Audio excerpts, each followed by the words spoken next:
So I hope you like salmon, because that's what's on the menu today. A fresh Atlantic salmon fillet. It's about a 3-pounder.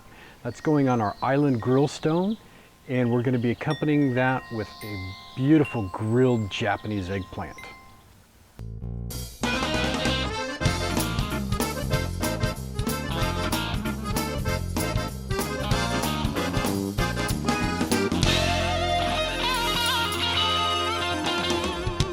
The Outdoor Cook, Cooking Everything Outdoors show. I hope you try this at home. So our salmon's going to be seasoned with a fresh herb seasoning salt that we're going to make right now. So to make our fresh herb seasoning salt, we're going to need some fresh parsley, some fresh sage, I have thyme, and I also have some fresh rosemary and just a little bit of marjoram that I've added in there. We also need some fine sea salt, and then zest of a lemon. Now ideally, you're going to want enough herbs to make about a cup finely chopped. Now that's a ton, and I'm not going to make that much. I just don't have that much fresh herbs in my garden. But I want to get as much of the leaves off the stems as possible. The thyme I'm going to leave on the stem, and some more parsley here.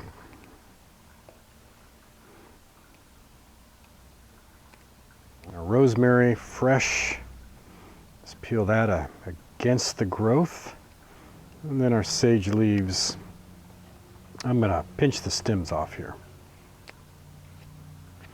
You know, just get everything and get a good roll on it, and take a sharp chef's knife, and you're just going to start working your way through all of this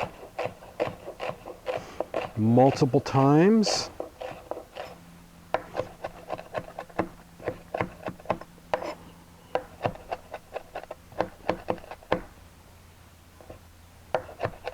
So when you've got your herbs diced up enough, minced up, chopped up, then you want to get them in a bowl. And a caveat here is that if it's windy, do it quickly, because I've already had some blow away. So to our fresh herbs, I want to add the zest of 1 lemon.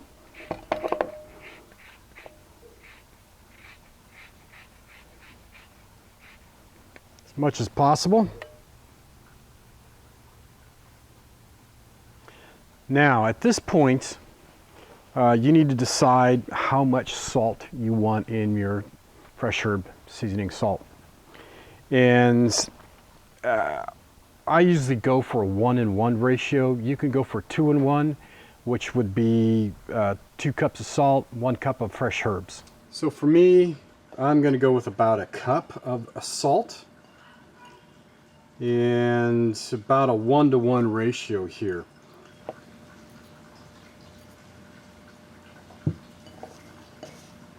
Of course, this is going to wick out a lot of the moisture out of the herbs, and we're going to use this to accent our Japanese eggplant also. Okay, our lemon is prepped. We have all of our slices. Here you can see we have a beautiful fillet, fresh Atlantic salmon. And that's about 3 pounds. But I'm going to trim it up and make it so number one, it fits my Island Grillstone, which I'm going to be cooking it on. If you don't have an Island Grillstone, then you can put it on a tray and put some parchment paper down and cook it that way. It works perfectly fine. The trims that I'm going to do here is not going to be wasteful trims, but I'm going to take part of the tail off, and then I want to take some of this belly fat off. And all this is going to be saved because I'm going to make some soup later on, and this is going to be in that soup. So the belly fat is here. It's flavorful, but it's not what we want in our salmon today. And we're just going to cut that belly fat off and trim it off there nice and neatly.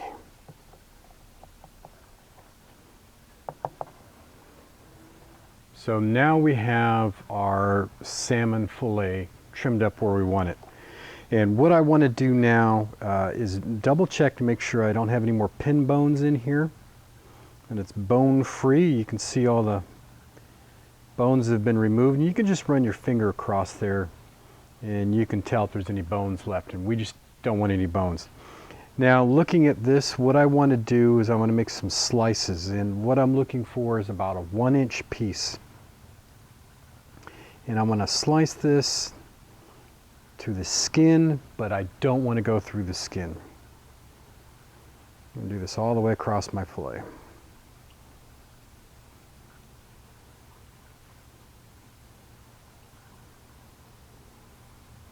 Really wouldn't hurt if you came up a little short of the skin. And in fact, once we've cut this, it's going to weaken the whole fillet and it makes it somewhat challenging to move around. And so there we go. So we're going to be careful taking this and transferring it to our Grillstone. Actually, I have a couple spatulas I'm going to get in there and do this with. Now, this is where our lemons come in. And I want to very carefully insert a lemon slice in each piece here.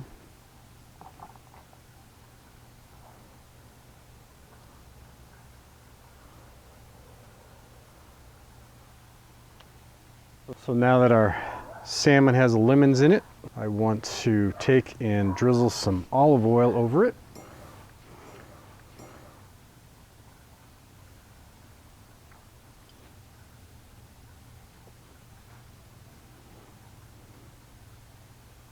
Then I want to take our fresh herb salt seasoning, which is nice, and I want to sprinkle that over the top here. That's ready to go, and I'm going to set that aside for just a couple minutes so I can prepare the eggplant.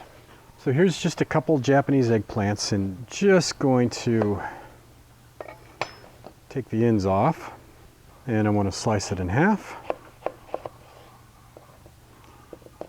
and slice it in half one more time. So here we have our Japanese eggplant wedges, some olive oil, and get these coated really well. And I want to apply my seasoning.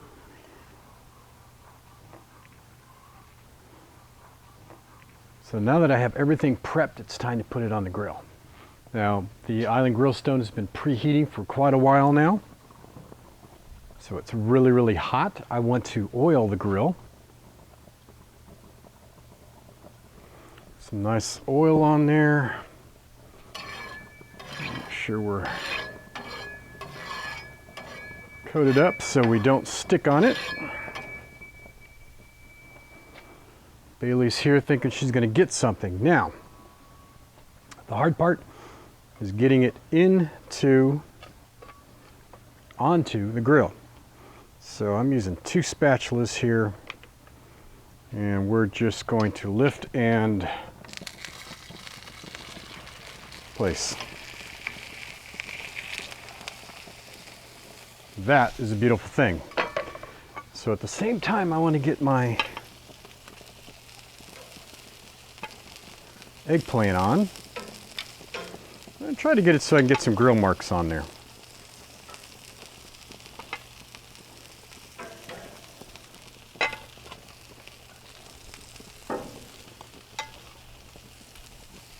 Eggplant won't take long, salmon won't take long. So we'll keep an eye on all this.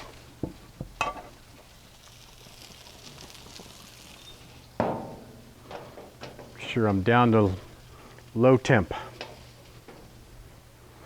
It's going to be cooking 350-ish. So we're about 3 minutes into this. I did flip a couple of the eggplants already. I'm going to flip the others. Just making sure I get those grill marks on there. And it's coming along okay. It's not releasing as nice as I would have liked. but you know what? It's still going to be pretty darn tasty.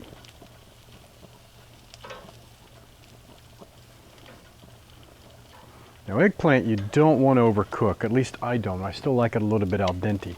And you can see this beautiful salmon, it's cooking from the bottom up, starting to firm up here and get a little translucent. So we'll close this up for another 3 more minutes, then I'll pull the eggplant and we'll finish out the salmon until that's done. Let's get our eggplant pulled.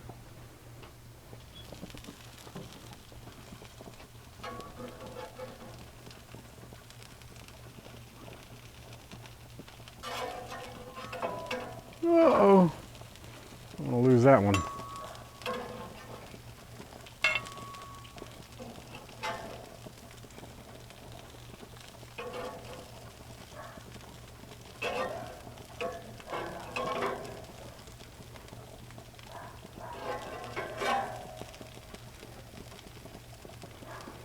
There we go, there's our eggplant, Japanese eggplant, cooked to about where I like it. Not soggy, just got a little bit of bite into it. So let's set those aside and we'll finish up our salmon. Okay, so our salmon should be done. Just look at that. Just take a look here, and still a little, it's breaking a little bit. I'm pretty comfortable saying that this is about where I want it. I don't want it so dried out that it's not going to have any flavor or taste. You may want to take some of that white fat off. It's not appealing to a lot of people, but for the most part it's just a little bit of flavor. So I'm pretty comfortable with that. Maybe just a wee bit undercooked in the middle, but I think we're ready to pull it. So let's pull our salmon, call it dinner time.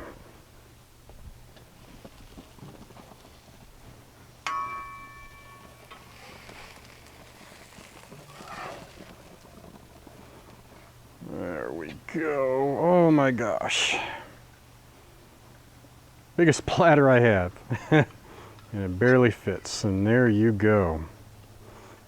Wow.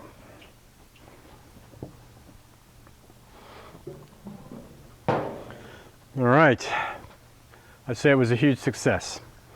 So I have fresh herb seasoned lemon and salmon. We have fresh herbed Japanese eggplant, all on the grill, using the Island Grillstone. From my outdoor kitchen to yours, Scary House, and I will see you when I see you. Hey, I hope you enjoyed this episode of the Cooking Everything Outdoors show. But without my sponsors, none of this would be possible. Camp Chef at outdoorcooking.com and Island Grillstone at islandgrillstone.com. They make all of this possible, and they're great companies, and they've got super good product and really good customer service. So please take a minute and go visit them, say thank you, and buy something. If you want to find out more about me, you can visit me on Pinterest, Facebook, Twitter, YouTube, iTunes, and of course, cooking-outdoors.com, where I'm always cooking up something new. This is Gary House, and I will see you when I see you.